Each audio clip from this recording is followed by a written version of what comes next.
అందరికీ మరణాతండి. బాగున్నారండి? మహాపరిశుద్ధుడు, సర్వాధికారి, అద్వితీయుడు, పునరుద్ధానుడకు ప్రభు యొక్క నిత్యమైన కృప నిరతము మిమ్మను నడిపించును గాక. ఆమేన్. ప్రియ స్నేహితులారా, సజీవులమై నిలిచి ఉన్న మనము సజీవుడగు దేవుని మాటలు ఈరోజు ఒకసారి పరిశీలనగా మనము అబ్జర్వ్ చేస్తూ ప్రభుత్వ వాగ్దానం అందుకుందాము.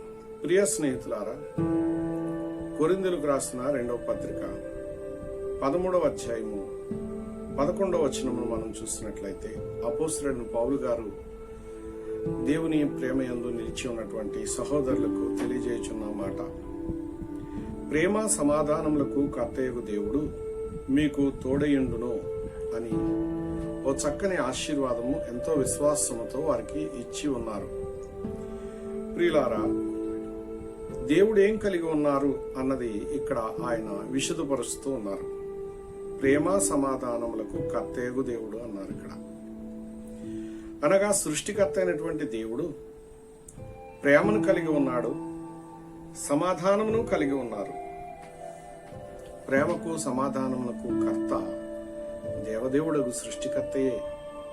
గనుక ఈ కర్త అయినటువంటి దేవుడు తన మహిమ కలిగినటువంటి కృప చేత మరి విశ్వసించిన ప్రతి వారికి ఆయన తోడుగా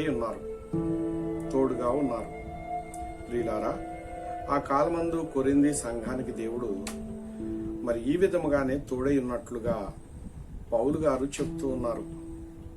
ప్రియ స్నేహితులారా, కడవరి దినాల్లో ఉన్నటువంటి మనకును ఇలాగూ ప్రేమ సమాధానాలతోనే ఆయన కర్తయ్యుండి మనకు తోడయుండి మనను ఫలింప చేసేవారుగా ఉన్నారు. ప్రియ స్నేహితులారా, ప్రతి ఒక్క కుటుంబంలోనూ మనిషిలోనూ మనస్సులోనూ ప్రేమ ఉండాలి.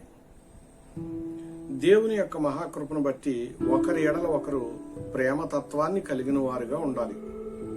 ఎందుకంటే మానవులందరూ దేవుని పోలికలో ఉన్నారు గనక దేవుని పోలికలో ఉన్న మానవులు ఒకరి ఎడల ఒకరు ప్రేమ కలిగి ఉండాలి. దైవ విరోధి అయిన సాతానుడు దేవుని పోలికలో ఉన్న మానవుల మధ్యలో ఉండే ప్రేమను నాశనం చేసేటటువంటి పనిలో ఉన్నాడు. అందుకే భేదాభేదాలు వస్తూ నేటి కాలమందు అనేకమైనటువంటి ఘోరమైన హింసలకు మరి ప్రతి ఒక్కరు కూడా తలపడుతూ ఉన్నారు.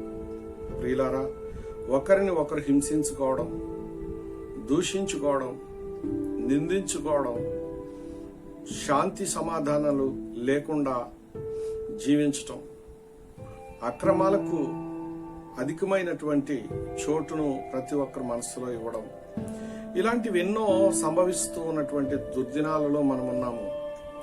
ప్రియులారా, అందుకే దేవుడు ఏమై ఉన్నారట? ప్రేమ సమాధానములకు కర్త అయి ఉన్నారు.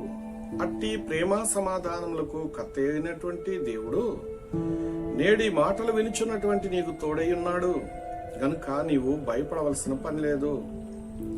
సర్వోన్నతుడు నీ అంతరంగంలో తన ప్రేమను నాటారు. ఆయన ప్రేమ నీ హృదయంలో నాటబడింది గనుక నీవు ఫలించి వృద్ధి చెంది వర్ధిల్లాలి, అనేకులను వర్ధిల్ల చేయాలి. ప్రియ స్నేహితుడా, గమనించు, మనము భేదాభేదాలు సృష్టించకూడదు.